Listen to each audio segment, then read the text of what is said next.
So in this section, I'm covering the primarily the second part of the chapter and going more in depth. So the first few slides generally I use to kind of recap what we covered in the first part, but ultimately the overall focus that here is to focus on the impact of the boarding schools and then some of the key components in terms of the way they were structured and then the impact that they had. So in the last one, we covered the assimilation process, which in the chapter is labeled kind of in a subsection, the assault on cultural identity. Here's a photo that shows, I believe this one's Haskell that I talked about in Kansas. And you see the size and scope, the number of students who were there. So I want to go over some of the key features. And in terms of the physical environment, the basic conditions or situations was that, and the what I like to talk about here is the author talks about under this term how native culture tended to value circles, nonlinear spaces, and communal, more community space. So there was a different conception of space, and what the author says is that even architecture, in a sense, isn't neutral. That it says different things or conveys different meanings. And for Native Americans, there was a focus on integrating uh, nature and interacting with nature. And I use this was a photo I took in Mesa Verde. This is kind of an old Anasazi ruin, but it was pretty fascinating visiting there because you can see the way that there was that community space and different sort of circles, those types of things. And I always like to point out, I've actually done research myself on architecture for school buildings, and a lot of them actually shared the same manuals as insane asylums, which was really interesting to me. And a lot of the same kind of philosophy or idea was embedded in both of them, in asylums and in schools. And it was that if you get too many people together, things get crazy. To better control people, you kind of cordon off space, you create hallways, you have kind of a central administration wing, and then you have things sort of deviating out from that. And I also like to point out that I think that even if you look at the difference between architecture on the Ball State campus, this is the picture as a Native American center in the West.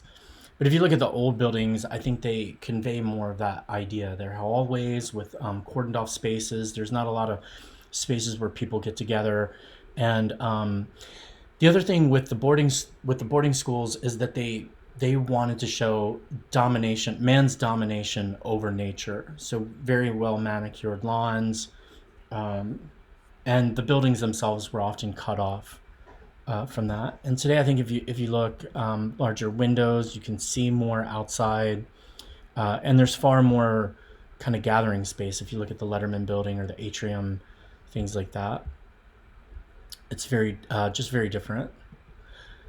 So I want to make sure I get these in order. With food, what the author talks about here is that it massively disrupted uh, the diet for Native Americans. Their diet switched dramatically, and you often had students who were, again, there were variations of this or differences, but for the most part, most students were malnourished, undernourished, and not given enough food. And when they were given food, it wasn't, they talked about eating a lot of hash or potatoes, starches, things like that.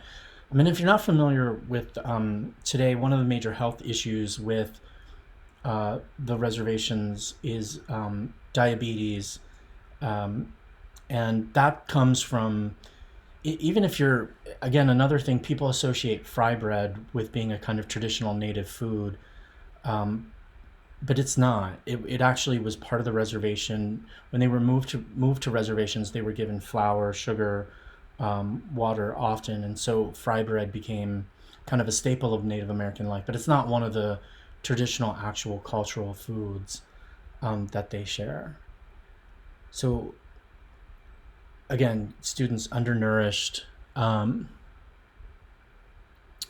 so in terms of structure, I think this is something I've already kind of hit on, but to go a little more in depth,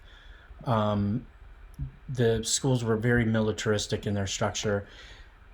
Some examples of this: one of the little girls kind of remembered from the school, like she said, um, we couldn't even walk somewhere in town hearing music without marching. Like they marched so much um, between the different buildings and things that it was sort of embedded in the way they interacted. And it was very, in terms of structure too, very prison-like. Locks on the doors. They were often put into dormitory style housing, so all sleeping together. Now, what happened is over time there were some reforms.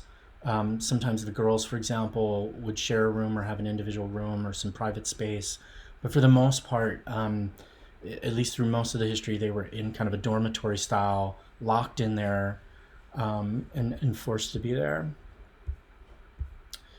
And then in terms of discipline, um, the core thing here is that it was often very violent, and corporal punishment was used.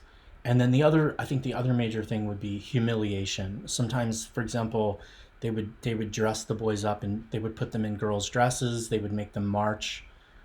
They would make them cut the lawn with scissors. It was just kind of, I would say overall kind of cruel punishment. And they tried to reform this on different occasions. There were attempts at reform, but said that even with the attempted reform, there was often a major difference between policy and practice. So the policy might have been, to not use corporal punishment or harsh beatings, but there's really horrific examples given that are documented in the chapter, um, with kids being horsewhipped, beaten, and essentially abused. And I think that was just a big problem. I think you had kids who were stuck there. Um, Another thing that I really like to highlight that's important is that a lot of the the, the punishment too stemmed from cultural misunderstandings. Students not understanding the language. I mean, they would even do things like forget the new name they had been given, those types of things. So too, it was often, kind of cultural misunderstandings, and then pretty kind of brutal discipline. Something that I don't generally talk about, in the class or cover too much, that's come out more recently, is to how rampant sexual abuse was in the boarding schools as well.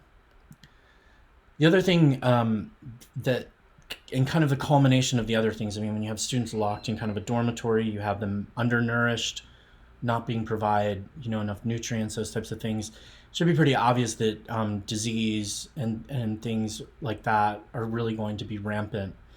And so you have a large number of deaths. There was one year where 300 kids at Haskell died from an influenza outbreak. So influenza, tuberculosis, a lot of other diseases just kind of ravaged the boarding schools. And one of the other examples that's given, and it's not explained too much in the chapter, is trachoma, and that's something we've done away with. But at this time, it kind of spread like pink eye. It spread through contagious contact, but and it was a disease with the eyes, but it caused blindness. And so when you see the staggering numbers of kids who were infected with trachoma, it's really a kind of shocking statistic. That many kids who, at least a majority of whom, would have lost their vision.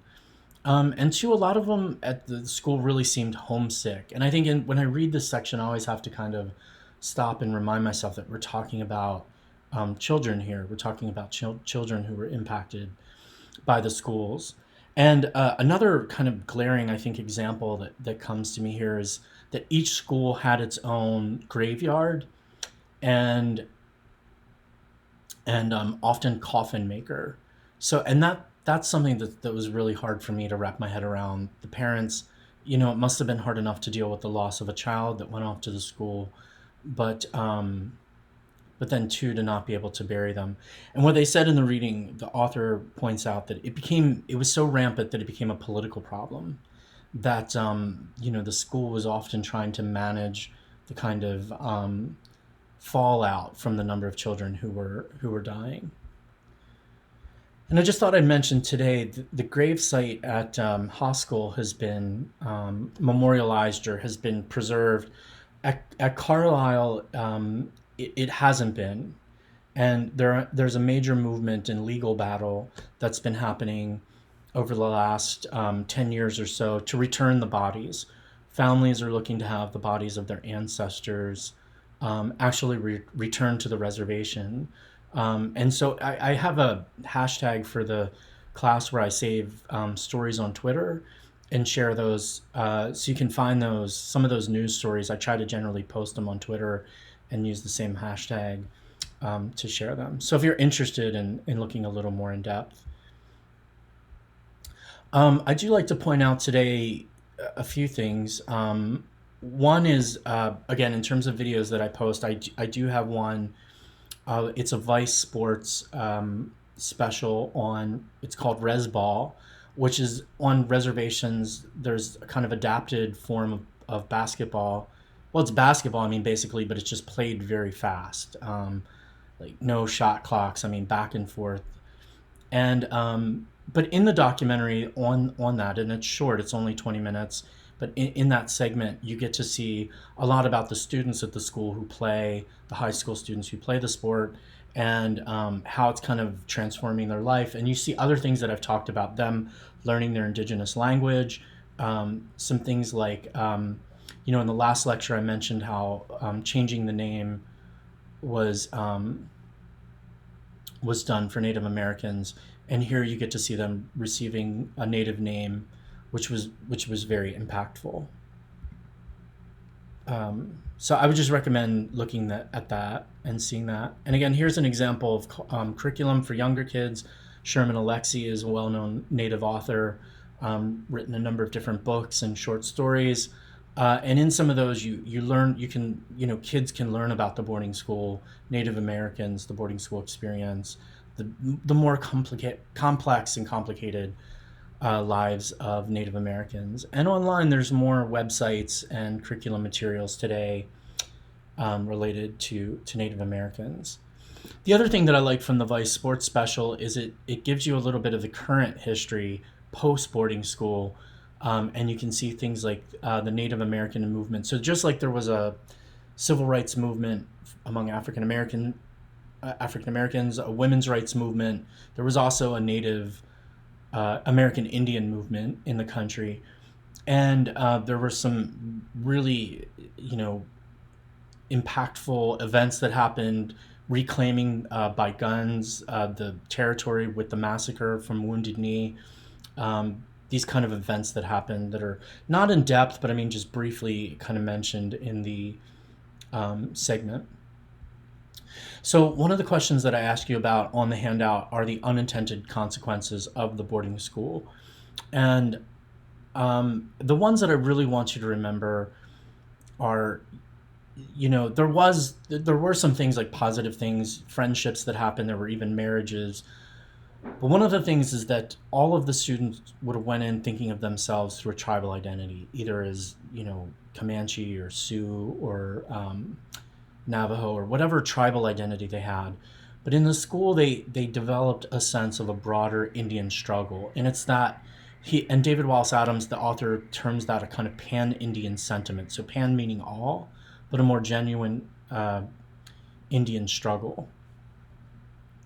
And so that's one of the things I want you to remember in terms of the outcome: a greater sense of resolve, a greater sense of struggle, and a heightened sense of otherness. So the other thing to remember is that the schools failed miserably. Like they had a really naive understanding of identity and psychology and personality. And so they weren't successful in stripping Indian identity or getting rid of it, or, acculturating Native Americans or any of those things. They were not successful, but the school was dramatically impactful. It really did have an impact, and I think the overall consensus would be a really horrific negative impact on Native Americans and reservations. And I think the reservations now are still trying to heal from this history and then reform things, which is hard because it's using the same institution that caused so many problems